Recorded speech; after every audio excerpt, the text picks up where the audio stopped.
Ladies and gentlemen, what's going on? Welcome back to the recap and breakdown. Today we're taking a look at UFC Fight Night, Cannonier versus Gregory Rodrigues, which took place on February 15th, 2025. We're going to be taking a look at the entire card, starting with the prelims, ending with the main event. I was pretty impressed with this card. A lot better, like I said, than 312. We're going to take a look at it super quick. I got to get this video done fast. It's not going to be super detailed. The fights weren't very, explosive anyway, so it's not that big of a deal. Let's just get down to it and get it done. Jacqueline Cavalcanti versus Julia Avila. It was very clear that Avila should not be in the octagon anymore. She's very slow. Jacqueline just beat the hell out of her. She had nothing for her. Julia kind of fell off inside the second round. No gas left, and just left Cavalcanti out there. Brings a lot of worry to me, though, because Jacqueline couldn't finish her. She had Julia fetching for takedowns that she couldn't get. She was fetching far out of her reach for everything. And Jacqueline definitely could have finished her. Her kickboxing is a lot superior than Julia. There wasn't a whole lot of output from the Avila side. Her corner telling her you need to go forward, you need to put some pressure on her, put something out in front, and then mix up. There was no mix-up. She had nothing left. She ended up retiring after the fight. She's only fought, twice in 3 years before that. It's not a good look. Or twice in 5 years, excuse me, before that, and it's just not a good look coming back into the octagon against an absolute nightmarish prospect where you most likely know that she's going to lose, and she kind of has to make a Hail Mary attempt to try and revive her career. She does lose, goes down to 9-4, and Jacqueline Cavalcanti gives a crappy win on her record, just eating cans alive. Next in the prelims, we have Walter Walker versus Dontel Mays. Instantly took down Dontel Mays. He saw the tape from Cyril Gahn. I had Dontel Mays as one of my best bets. Instantly gets taken down, instantly gets put into a leg lock situation, and instantly gets put into a heel hook. That Dontel clearly does not know how to defend. It goes, above the knee line. I don't remember if it has to go below or I think it's above the knee line. He has it locked in anyway. It doesn't matter. He has the legs crossed. He's pulling on it. Dontel tried to turn, tried to rotate, tried to push his leg out. He just basically sunk it deeper in. Dontel Mays taps 1 minute and 17 seconds into round one. Walter Walker, man, he lost a lot of weight. Looks crisp, but looks really, really tight. Definitely going to be a problem at heavyweight. Looks similar to Gelton Almeida at this point. Wrestling heavyweight that has good speed is absolute gold mine at this point. Heavyweight's so shallow that I wouldn't be surprised if Walter with the next fight gets a top 10 opponent.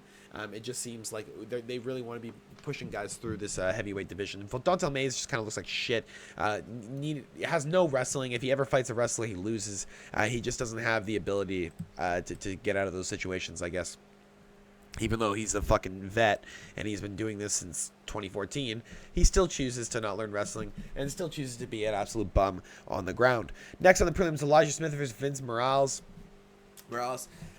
Elijah had a bit of a problem inside that second round. Got told by his dad, wake the fuck up. This is your fight. Vince started to fade a little bit.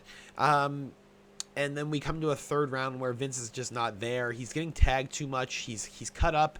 He has a lot of blood in his eyes. He's trying his best. It's not like he's looking bad. It's just Elijah Smith's a little bit more crisper in the boxing. He's a little bit more faster. Or a little bit more fast, excuse me. Faster is not really the proper word to use in that situation.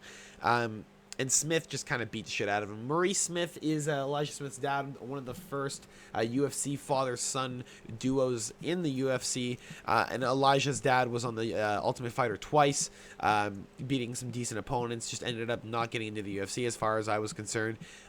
Elijah Smith looking a lot better, man. Long range, looks crisp. I think he needs to work on his gas tank a little bit. 22 years of age. It's not a big deal at this point, seeing as he is still young. He did make some mistakes in the fight, but again, that's part of the fight game. He's learning very quickly. His dad's a perfect cornerman, and he was coaching him to victory there. Vince Morales almost had him. Again, one of my best bets was Vince. I thought Vince's takedown pressure was going to be a little bit too much for Elijah, and Vince just kind of shot too late. It was kind of too late, too little, too late. He was trying to go for some chokes, had Elijah in some deep stuff early. Just couldn't get anything going late. The takedowns were coming far and few between, and he was completely gassed out. It's unfortunate, but you know, Vince gets another loss on his record against a decent prospect coming up, just like Taylor Lapis.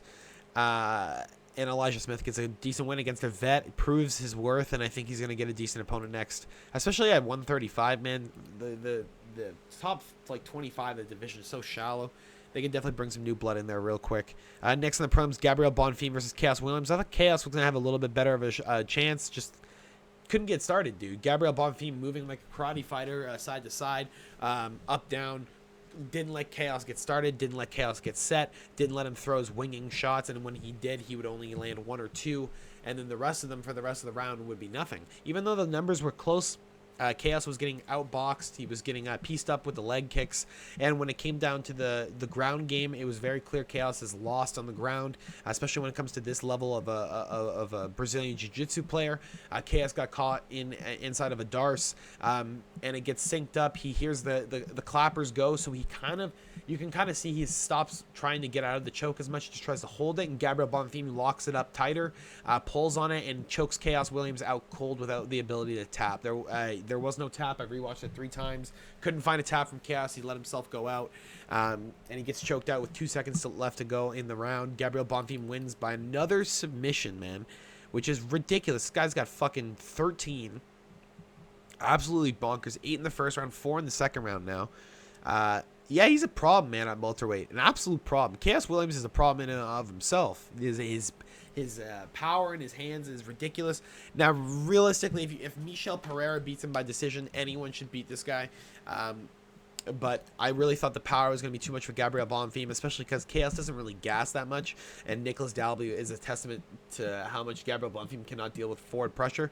And I thought he was going to be able to do something with it. Unfortunately, he did not. But I'm not going to take that away from Gabriel Bonfim. Good win on his record. We're going to go next on the prelims. Rafael Estevam against Jesus Aguilar. I'm pretty sure Aguilar took a round from him, the third round. Rafael completely gassed out. He's a clear problem with this gas tank. Just runs through the guy for 2 rounds. Takedown after takedown after takedown. Complete control. Jesus almost gets him in a couple submissions. Couldn't get it. Moves, keeps moving. Jesus doesn't give up. And Rafael gasses. He gasses with a minute left in the second round. You can see it. Excuse me. And he was putting forward pressure on Jesus the whole time. He wouldn't stop. And come the third round, he starts falling off. Jesus starts putting the pressure on him, starts forcing him back, starts landing big shots, and Rafael's laughing, trying to run away. And Jesus is trying to finish him. He's winging. Schreiss has Rafael rocked against the cage. Just doesn't get it done. 29-28 for Rafael Estevam. Good win, though. And Jesus Aguilar proving, man, he's not as big as an underdog as everyone thinks he should be. This guy's ridiculous. He's still winning or getting close fights against crazy prospects. This dude's only 28, too. Watch this guy be crazy in the next couple of years. He's coming into his prime. Let's go, Jesus. He's small, too. 5'4", 62 inches of reach. This guy's crazy on the ground. Really impressive with the striking. Forces you up against the cage. Mixes it up. Doesn't give you a fucking chance to breathe. He's ridiculous. Rafael Estevam, you know, I was less impressed with his performance, man. Even against Charles Johnson. It's always that third round. Third round's rough for Rafael. I'd like to see him against a better 125er. I don't think he's even going to be able to hang with the top 10. Angela Hill versus Ketlin Souza. Hill gets another close decision, man. Wins round 1, arguably loses round 2, comes out in round 3, just looks the better fighter, and beats Ketlin Souza in a split decision where you might have thought it went to Souza. I thought it went to Hill. A lot of people agreed it went to Angela Hill. At 40 years of age, this girl looks absolutely ridiculous. She looked more jacked in this fight than I think I've ever seen Angela Hill look, and I'm not even joking. That's not even a lie. She looked absolutely ridiculous, and with her 64 inches of reach, popping that jab, the good leg kicks, the good high kicks, she started getting, very clearly, she started getting tired inside that second and third round, pushed through it. She looked good, man. She looked really good. She really pushed through it. It was really impressive. Really good win for Angela Hill. Beats a Ketlin Souza, who's arguably a prospect. I mean, doesn't really have any good wins on her record except for Yasmin Yargui, who has been caught twice in her career now. Fights a little bit more cautious after the knockout against Denise Gomes. Gets caught by Ketlin Souza. Gets choked out right away. Bro. Rough fights. Rough fight. This fight business is rough, man. Go watch some of this girl's fights if you want to feel better about yourself at night. Fuck, it sucks, dude. She's winning all of her fights, like, dominating and just gets mauled. All right. Anyway, we're going to move on. Angela Hill again. I want to see her fight soon, man. She's ridiculous. Jose Delgado versus Connor Matthews. Exactly what I said it was going to happen. Delgado, just too much for Matthews. Knocks him out cold inside that first round. Overhand right, just slumps Matthews on the ground and just hits him with some ground strikes. Connor can't get up. It is over. Jose Delgado, man, he's ridiculous. He is ridiculous. He's a bit of a problem. When he fights better guys, I think if we get out of the first round, we're gonna see a little bit of a struggle. Because he does seem to gas a little bit, but he does put a lot of effort inside that first round. He tries to find his punches. He doesn't just try to rush it, which is a good thing. I would just like to see him maybe throw a little bit more leg kicks, but it doesn't really matter. When you get a knockout that quick, you can't really say, shit, I got to shut my mouth. I don't know what I'm talking about. He gets another finish on his record. This guy still does not have a decision on his record, dude. His first decision ever was 2019 amateur. And is this Daniel Rodrigues? No. I was going to say D-Rod, imagine. Yeah, anyway. Ridiculous from Jose Delgado. Really nice. Connor Matthews definitely out of the UFC after that. I mean, should he have even been in the UFC in the first place? No, but apparently they gave him a shot anyway. We're going to start off the main card. Andre Petroski against Rodolfo Vieira. Vieira doesn't even shoot a takedown in the first 10 minutes. Can't get him, or I guess he does, but can't get him down. Gets Andre down. Andre just builds a base, gets back up. Rodolfo does nothing. Fights a kickboxing fight against an Andre Petroski who lands barely the more strikes, better body kicks for sure. That left leg of Petroski is ridiculous. Vieira's leg was absolutely chewed up, and Petroski wins a long decision where I'm bashing my head on the fucking floor waiting for Rodolfo Vieira to shoot and get a submission. Like, Petroski is not that good. If you're getting ninja choked by Brian fucking Battle, dude, if you're getting ninja choked by Brian Battle, you should be able to get choked up by Rodolfo Vieira, who is literally the black belt hunter. He's literally the guy who chokes out everyone. Everyone. Even in grappling tournaments. All of them. He chokes out everyone. And yet, he can't get a fucking submission over Andre Petroski, who is exactly his build. It's not like there's any advantage or disadvantage. He just has good wrestling. Absolutely ridiculous. Rodolfo Vieira, pitiful performance. Andre Petroski gets a good win on his record. Impressive. Absolutely impressive. Because the Jacob Malkoun loss, I'm still never betting Andre Petroski. I'm never going to pick him. Ever. I'm promising you that. He's just terrible. We're going to move on. Nazim Sadikov versus Ismail Bonfim. The question mark kick from Nazim puts Bonfim in bad spot. That's the highlight of the evening. That should be printed on fucking newspaper, bro. It was bad.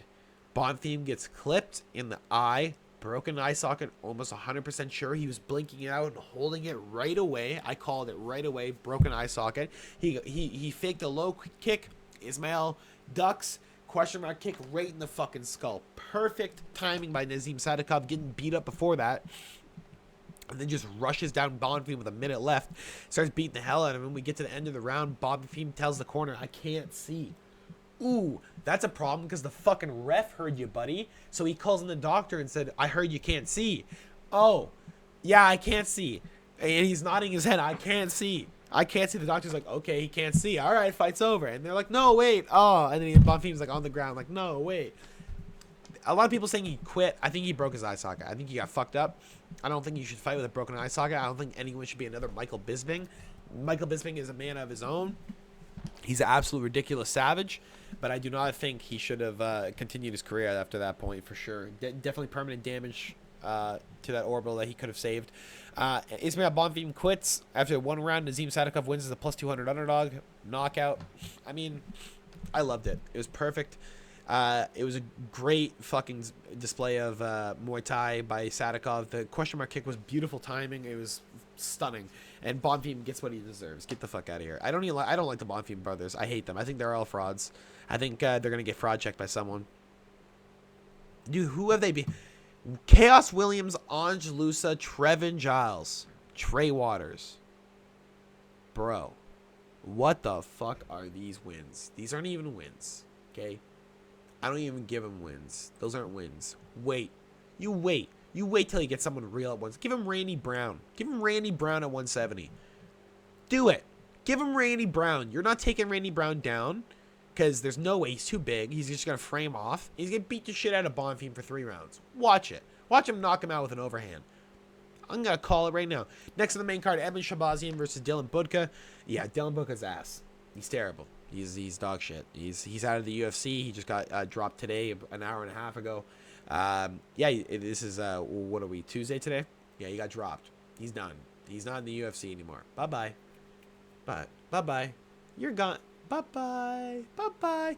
Yeah, Shabazian had everything. He was just waiting. His fucking rib, by the way, Edmund. Look at this.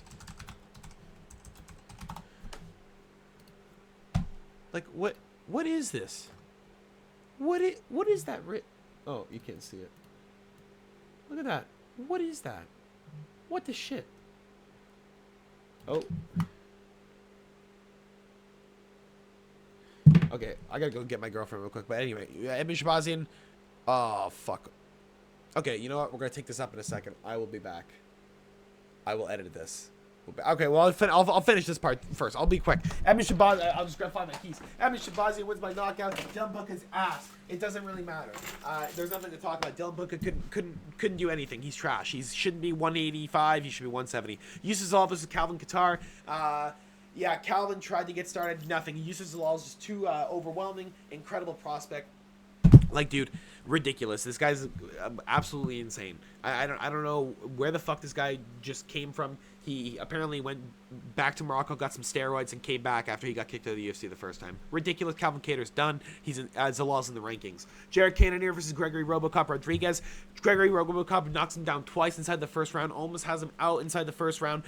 Cannonier gets back up. He has him rocked inside the second round, and then Rodrigues starts to fade. We start to see a complete turn in aggression. Jared Cannonier overwhelming Rodrigues. Rodrigues starts to gas inside the third round, almost gets knocked out. I say the fight's definitely going to be over inside the fourth round. As I say that, boom, Rodrigues gets clipped, gets dropped, and Jared Cannonier ends up winning the fight by knockout inside the fourth round within 20 seconds. Absolute insane win. 40 years of age, another 40-year-old on the card who has a ridiculous stamina and strength, and he gets it done. Absolutely insane for Jared Cannonier, proving that he still deserves to be inside the top 10. And Gregory Robocop Rodrigues goes back to the drawing board as to how he can't blitz everyone because some people have good chin. That's all I got for you guys today. Hope you guys enjoyed. Make sure to drop a like and subscribe if you haven't already. I'll see you guys all later. Peace.